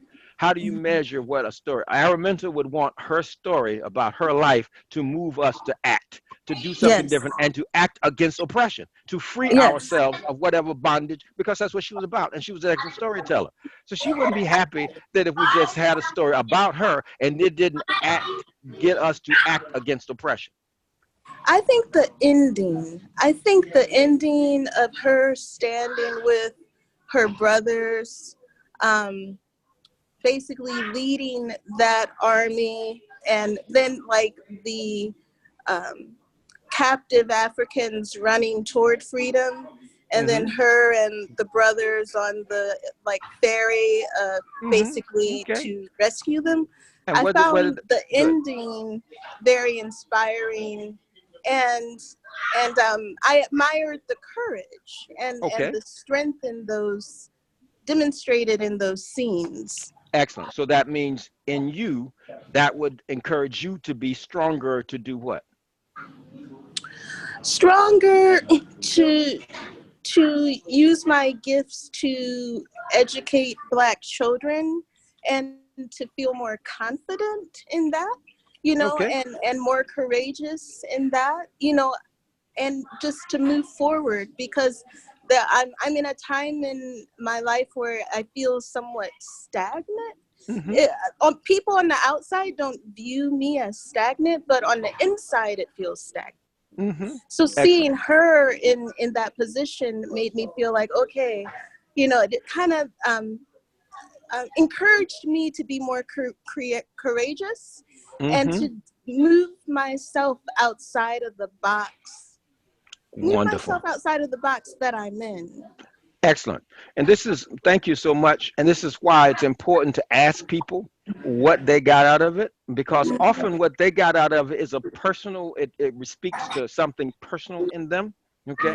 And we can affirm that as we also give you more information. For example, if you were inspired by that mention of the Battle of the Combahee River, then let me tell you, the book that Baba Kojo talked about, this one right here, then you sure want to go get that one. Get this one, okay? Or to know the real story. And I don't mean what they said. They wrote down there what is true. That being portrayed is so, so powerful. You see, Harriet Tubman was asked to work that mission. Would you mute your mic for me? Oh, sorry. It's all right. I'm in public. Oh, it's okay. Great. She was asked, would she lead such a expedition? Because it was 25 miles of river going to where the ships were, these Confederate ships. The Confederate ships were supplied by Britain, okay, who wanted African captivity to extend from Canada to Cuba. Okay, to keep supplying raw materials and cheap labor-produced raw materials to their factories. And so all along the 25 miles, there were torpedoes. And so getting to the mouth of the river, down the Combahee River, where you're going to be able to take out those ships, was almost impossible. It wasn't just bravery. In order to do that, you had to take out those torpedoes. When they asked her to take on that mission, she said only under the condition that you will put Colonel Montgomery in charge of it. Because Colonel Montgomery was with her during some of the abolitionist work. And Colonel Montgomery would get out of her way. Okay. And so they did. Colonel Montgomery was put in charge of it so that she could do what she wanted to do. The first thing she needed to do didn't have anything to do with the ships. It had anything to do with Navy. She went into disguise all up and down the plantations. She recruited Africans. At first, they didn't trust her. They said, you talk funny. And you go in and out with them white people. So she had to earn their trust. She didn't say, well, I'm the great Araminta. I've gone back and forth for years and put my life on the line since 1850. No, she knew it made sense for them not to trust her. She knew she had to earn their trust. So here's what she did. She started a business. She literally started baking pies. And she hired them to go and deliver the pies and paid them for doing so. Right in the middle of a battlefield, she's going to start a business to earn African people's trust. She earned their trust and began to create a group of like Navy SEALs because they had to time just right, take out all of those torpedoes, one after another. Imagine that. Imagine you're at the mouth at the beginning, the first torpedo, and an African slips up and cuts his throat silently. Boom. Can't shoot nothing, okay, because you don't want to excite anything. All right. They go down 5 other miles. Here's another torpedo. Another sister delivering nothing but some food to the soldiers.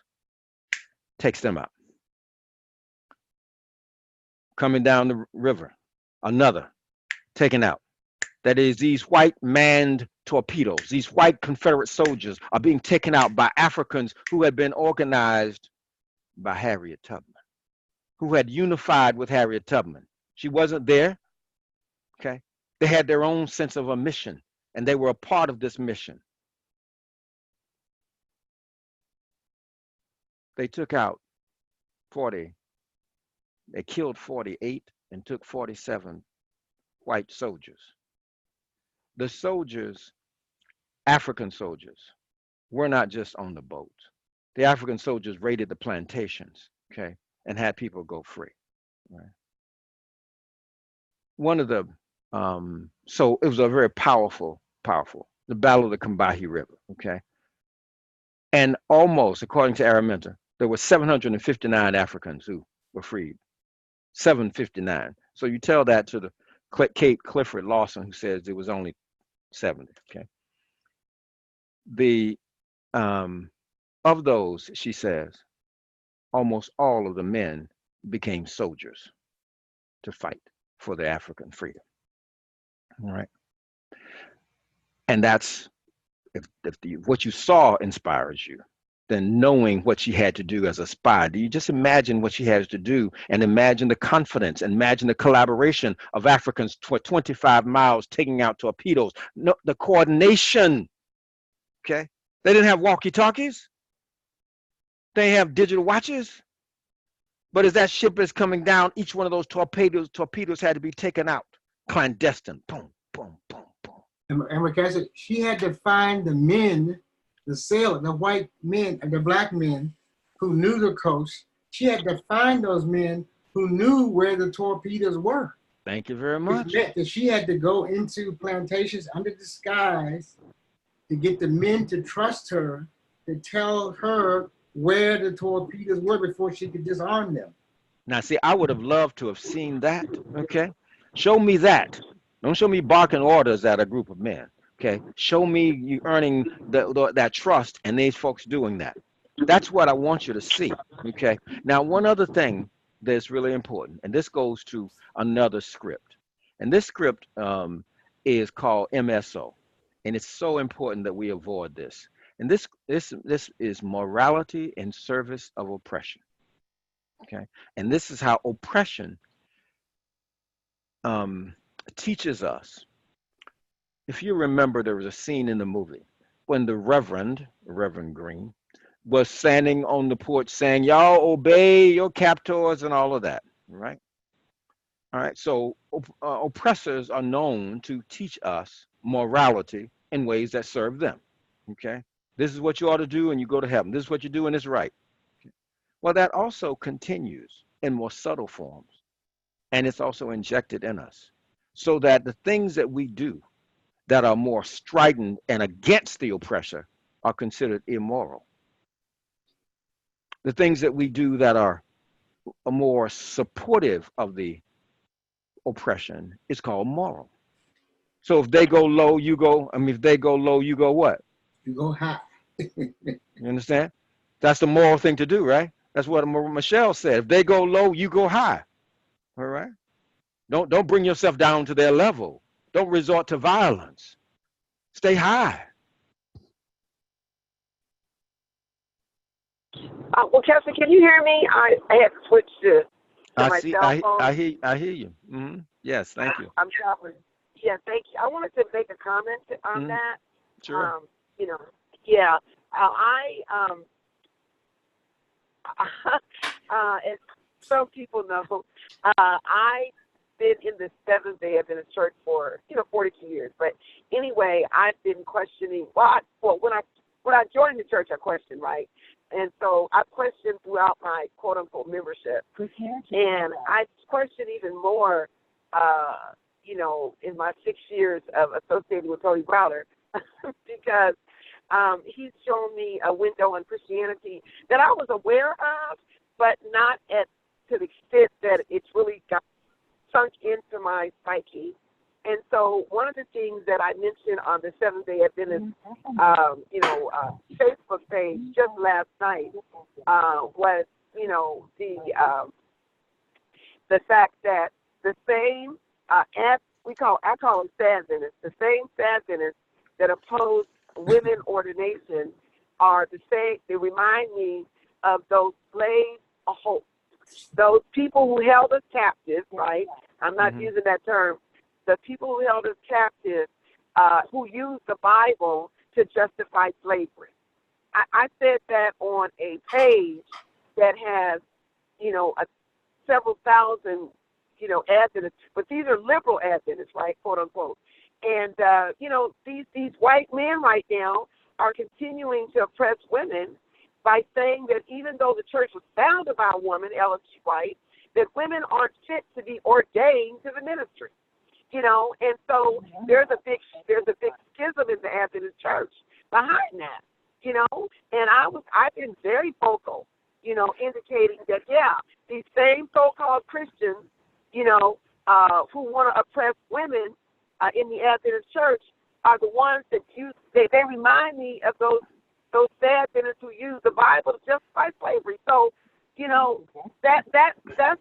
that's a live conversation I'm having right now. Well, I'm glad you are, and it's important to then bring it back to now, because it's not just then, because right now in the movie as portrayed and in our lives, the example I gave was a Michelle Obama, because here's what it's important for you to do, all right, as you're going to be telling this, is to go from here's what white people have done and are doing, and then how is that injected so that it influences how the people who played in that movie, who wrote that movie, may have been influenced to write a script and play out a script the same thing.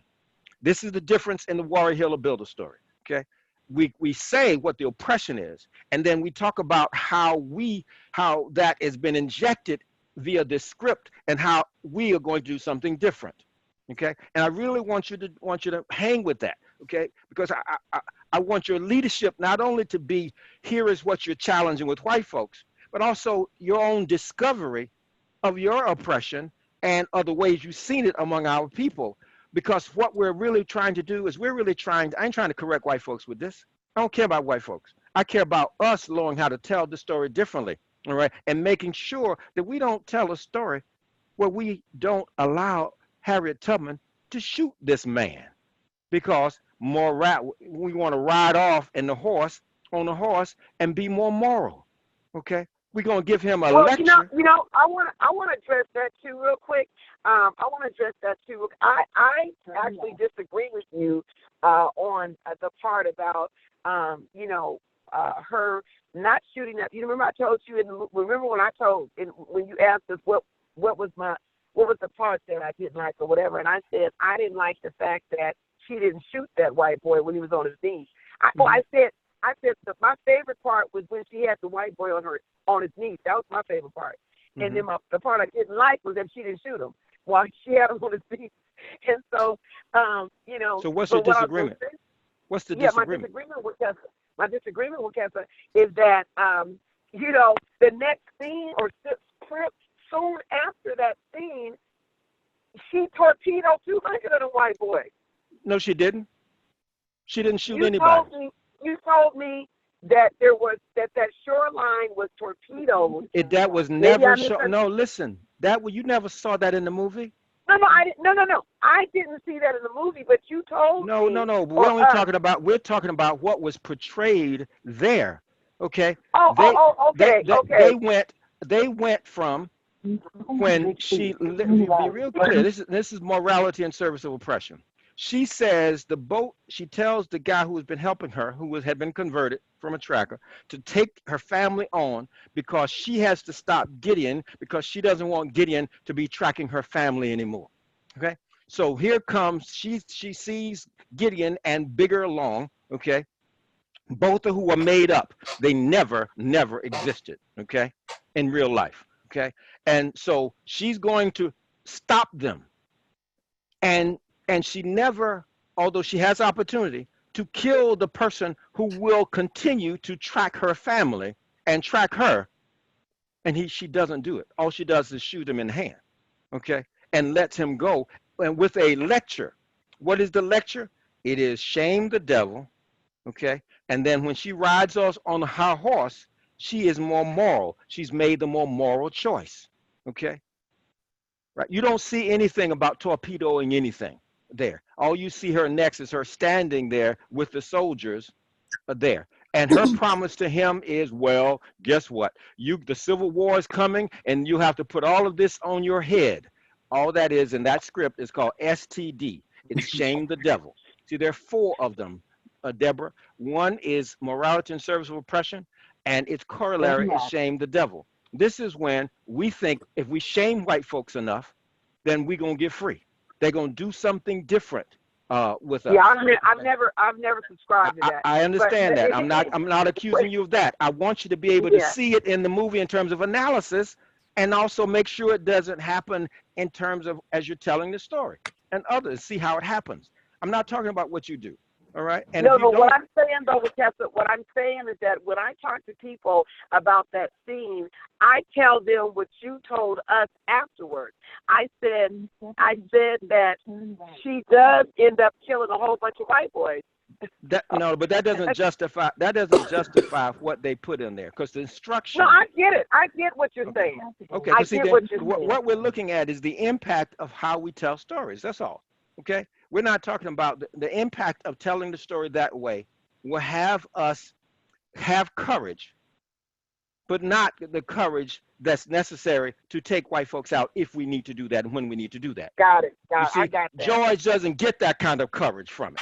Okay. She may get a courage to stand and get a courage to keep on going and get a courage to be successful.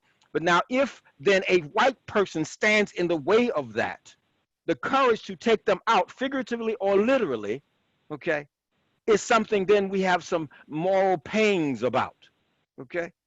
Which is why for many of us, even though Malcolm was a minister and Martin was a minister, and neither one of them had been engaged in violent activity, Malcolm is considered immoral and Martin more moral, okay?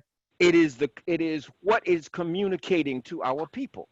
Harriet Tubman would not want for if in the face when we are having to be courageous and move forward in whatever mission we have, and if there's a white person standing in the way, she would not want us to be like, well, no, I can't do that. I'm sorry, I just have to go back to the plantation, or I just have to do what you want me to do because I can't take you out. You see, she went through that process of something is wrong with us to God, get behind me, so that she could do whatever she had to do. And when she said, I got a right to be free, all right, and I'm going to have freedom or I'm going to die, she wasn't telling somebody else that. She was telling herself that, okay? And she acted in that way. But the way they portray it, now let's just go and be, clear about this part of the movie. You do know, Deborah, that no white people die in this movie. None. Only one is shot in the hand. No white people die in this whole story. The only people that die in this story are black people, okay? The killers are a brutal black man who was totally made up to fit a continued agenda of this black male brutality, for which then they have a nice line after she's spurned by saying, you don't need a man, right? Along with having another black man who was a powerful young man be shown as a cross-dresser. All right, so the messages are very powerful there. No white person is killed. The only priest what you see killed are black people, and that person who killed the black woman is shot in the head by a great white hope. This is important, okay? And it's important that we also know how to tell it differently, because even when we start to tell it, very often one of the things that we tell, okay, and you're on the phone so you can't see it, I'll put it up there, is one powerful image of Harriet Tubman is her having a gun and her pointing the gun at black people like she did at her brother in this movie and say, be free or die. Now, what does this got to do with morality and service of oppression? It's almost like the captor is doing that. It's like black people were going to be like the gun. When I ask people all over the country for years now, who was the gun for? And they said the gun was for black people who were scared. I asked the question again, who was it for? And they don't say it was for white, well, some people, but most of them say it was for us. I said, no, it wasn't for us. It was for white people and anybody who would stop her from being free. I don't mean from time to time she didn't have to remind a brother or a sister. But you see, the gun wasn't for us.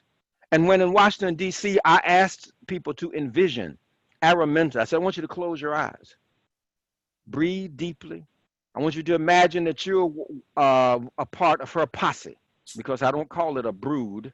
I call it a posse, all right? Her posse of folks, she's the leader, and there's her posse going to freedom. And then out from the bushes jumps two white men who are armed and determined to take her back or take us back. And then to see in your mind's eye Araminta shooting them dead. And or others who are armed with revolvers, pistols, cane knives, and whatever, joining in to kill them. I've had people say that's hard for me to do. And that's for us to discover the injected oppression in us. Okay? And I encourage you to find some and also share when you have them discoveries. Not just when you got it all together, not when you, whatever, all your triumphs. Where is it that you discover that, wow, I discovered a piece of this here? And then, because that's leadership. That's sharing with people that you too are growing and have grown and moved through this. And this is for all of us, y'all. When we're doing this, you do what Afia did. Just say, wow, I didn't know this. I'll be honest with you. I didn't catch myself that Africans were armed until I started telling the Warrior Hill Builder story, that I would also in my mind's eye portray Africans as just running without weapons. Like that makes some sense, okay? I also never had, before I began to do this work, had a picture of Harriet Tubman shooting white folks. Her trip was 500 to 650 miles, 13 times or 19 times. I don't care which one, all right? And you gonna tell me she ain't have to kill no white people? Right? And I didn't have an image of that. So even if she did have to remind a brother or sister from time to time, that's not who it was for. But in my head, that is who it was for. So you Because know what? what, Kester? Yes. Oh, I'm sorry. Go ahead. Well, Go all ahead. I'm saying is what we do. Part of how this morality and service oppression gets to be implemented and warped is we direct our venom at black people. Okay. The reason a number of black people weren't upset about the creation of Bigger Long, notice the name Bigger Long, okay, and his stomping this black woman is because we've become so accustomed to that it just made sense to us, and people ain't even thought about that it was made up. And their defenses, well, there were Africans who were bounty hunters. Sure they were. You don't have no evidence that any African bounty hunter went after Araminta, so why are you making it up as the director? Okay, but my point is we are so accustomed to turning our venom on us so that we don't turn it on white folks. This person who says I can't, one woman said I can't bring myself to see Araminta shooting white people, and she said I'm disturbed by that. She said I got to do some work on that. So okay, go for it. I got to jump off. Okay, Bob. Okay, peace. Bye-bye. I appreciate it. Thank you now. Yeah, Wekesa, I want to say that I don't only have 12 minutes left, but I want to say that I wanted to make sure that you understood why I was saying that I share with people. But Wekesa told me that scene with all the white people at the shore, that actually is, they've got landmines there or whatever, and all of them white people coming after them are gonna die. And so, why didn't they show it? No, we know why they didn't show. No. I get why they didn't show it for all the reasons that you said. Okay. I'm saying, isn't it our role when we're facilitating these discussions to bring up the fact that was a real scene, a real battle? I didn't know that was a real battle until you pointed it out. Yeah, it is. It is. And so what's that our role? Isn't that our role?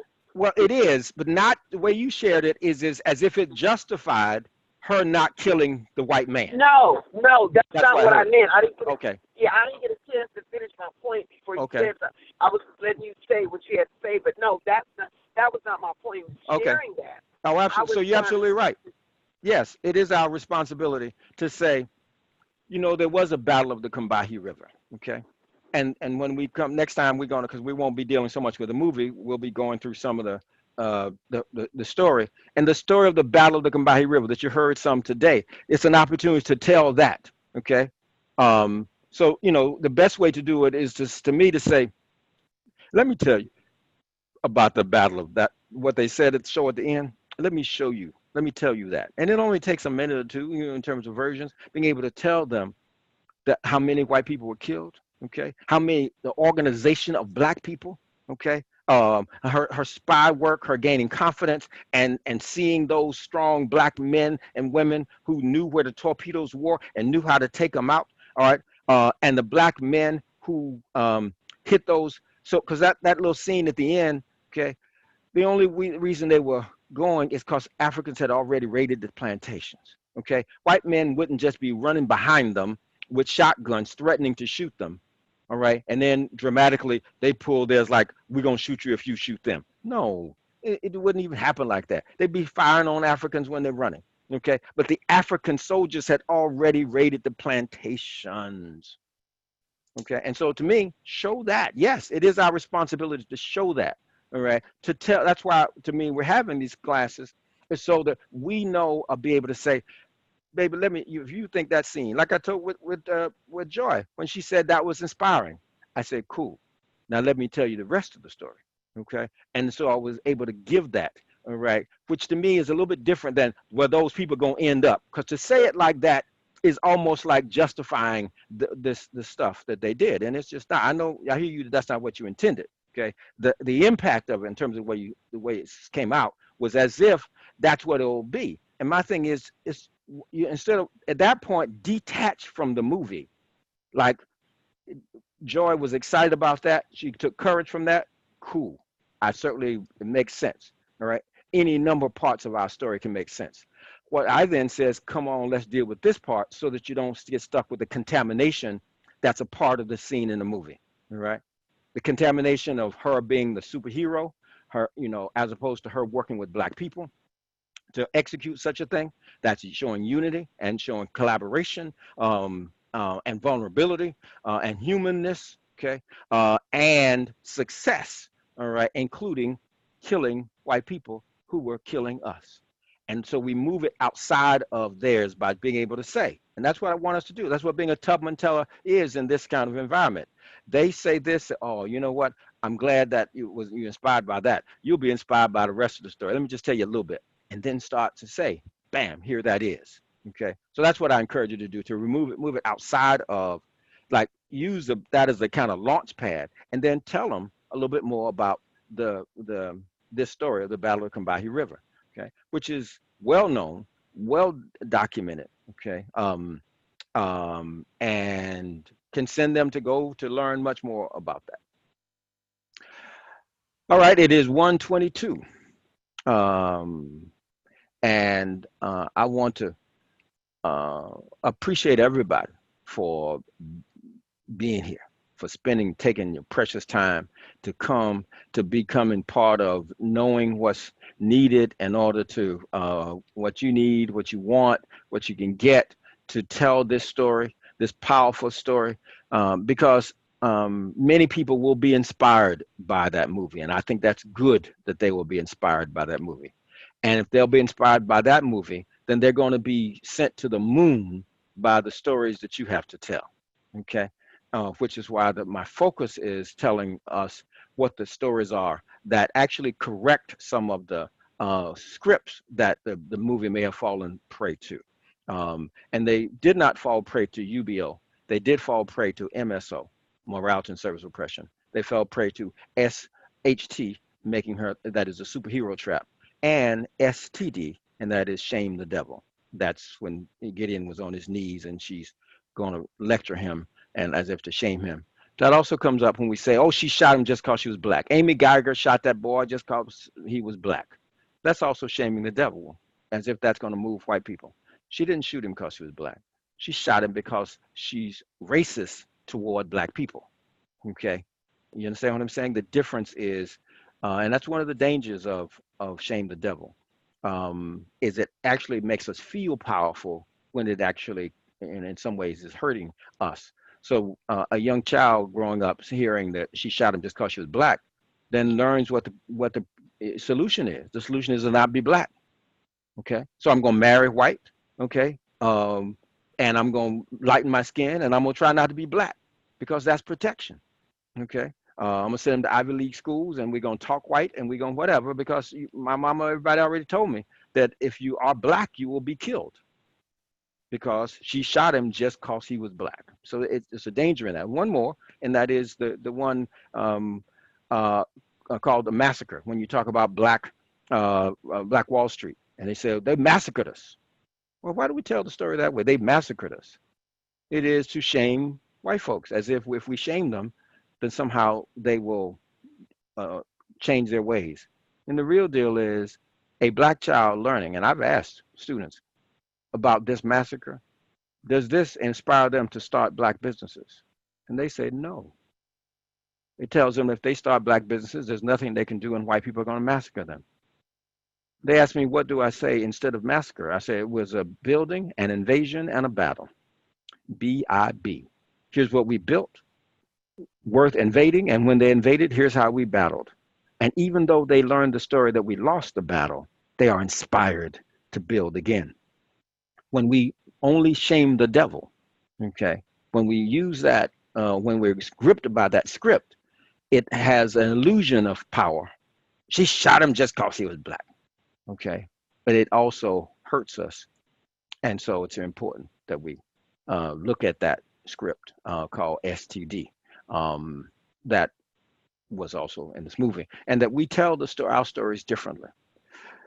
So I want to end with appreciations, if there's anything that you appreciate about this. I also want to prepare, after do that, want to make sure that we get prepared for the 23rd, and the 23rd, we're not talking about the movie. And the 23rd, we're literally going through many more of the stories. You've seen some of the slides when you were on, for those of you who are on, about it. And we're going to talk about some of our favorite excerpts from this story, so that you get to choose of the various stories which ones you want to focus on more. So we'll give you resources to support that, support and telling those 1, 2, 3, 4 various scenes that speak to you most, because those are the ones that people will be more convinced of, that you have more conviction to, from her Warrior Healer Builder story. So any appreciations is where we like to end. Imani, is this Imani Alcantara? Bene. All right. So any appreciations? Absolutely. Okay. I can never seemingly get enough of healing from the stories of Araminta. It's never dull. I'm just always inspired. I appreciate you being here and you sacrificing to make sure that she stays alive and she stays a movement within we, and that we share this for generations and share it within our community. I appreciate the books to further our studies. I appreciate the others who are on this call that are eager to learn as well. I have not seen the movie myself, but I'm learning about it by being on here, and I want to read more about Araminta herself, as opposed to seeing the movie. But I want to see the movie too, so that I'm prepared, because I would like to, in February, be able to lead something here where I'm at. Very good. Other appreciations.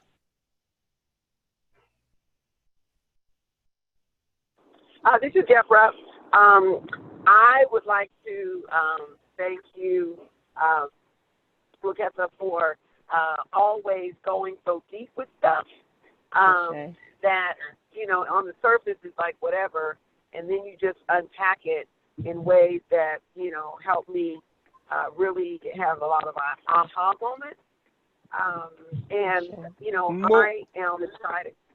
I'm excited about the opportunity of expanding this. I don't know if I told you, and Afia, that I'm part of Girl Trek, which is a movement of Black women walking every day for help in our communities. And before the movie ever came out, when they started this organization, I don't know, 5 or 10 years ago, they had Harriet Tubman was their poster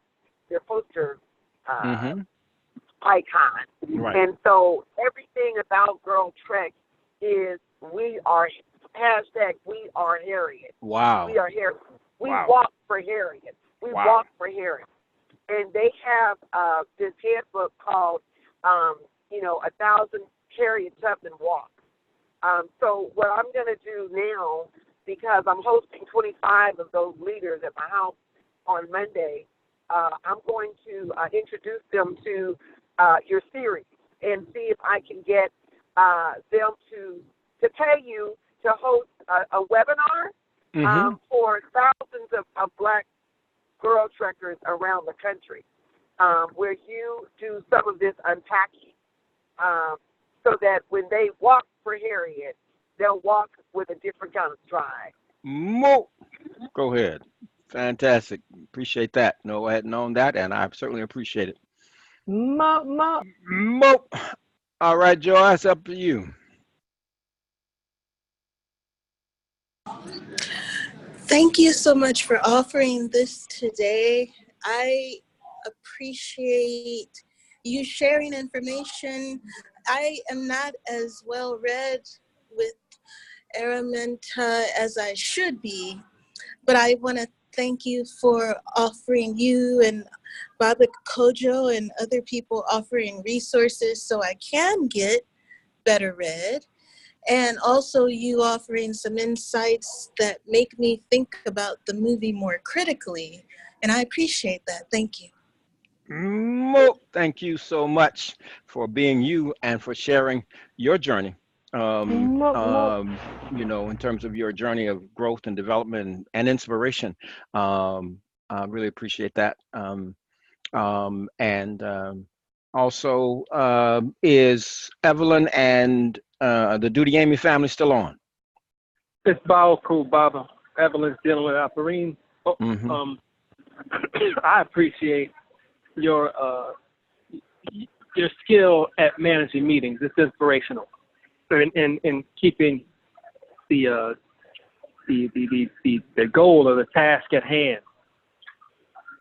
As you explain and as you take care of and as you give us more in-depth understanding, it's incredible. Thank you, and it is incredible that you, your daughter, for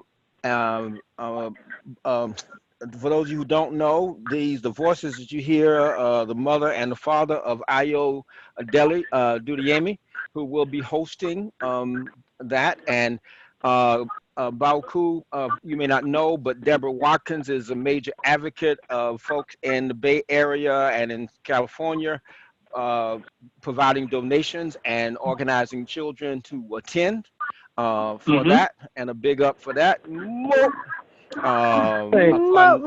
Angela Barfield, upon hearing it, and Deborah, we were at what's that beautiful restaurant, Deborah?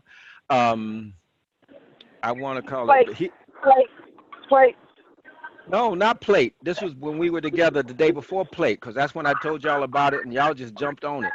Solely vegan. That's right, solely vegan. We're at solely vegan, and I said I was doing this, and she and Angie like, oh well, we got to get some students there right now. Boom, they started working on it immediately right then. Okay, and so thank you, Deborah, for that. And I just want you to, the family and the daughter who'll be the recipient of your action, I want you to know who they are, and that's y'all on phone, so you can't see each other. But I appreciate both of you for that. And I appreciate my wife, who actually needed to get off. And her being here and her stepping up to tell the Araminta Warrior Hillbilly story as one in the series. Appreciate Baba Kojo, who also had to get off, who's doing the Araminta Warrior Hillbilly series in DC, although it will not be December 6th like he planned, because we're going to be together doing something else. There's another sister in Washington, D.C., and one in Cincinnati, and hopefully one in Augusta. So there will be many of these done live, as well as what we're doing online. And I thank y'all for your support. If you enjoyed it, please tell somebody. They can come to the second one, where we will be telling more of the story. And we'd love to have them. And the second one of this series is the 23rd. Although if you go to our website, ayaed.com/Tubman, you'll see a number of activities, most of them free actually, and other ones significantly reduced. So I really appreciate your coming, and I'd appreciate if you get on your Facebook or whatever social media you're on, and just say what you got from this class and give people that link, ayaed.com/Tubman. I'd appreciate it. All right. Till next time, y'all. Take care. Bye. Have a great day. All right, bye-bye.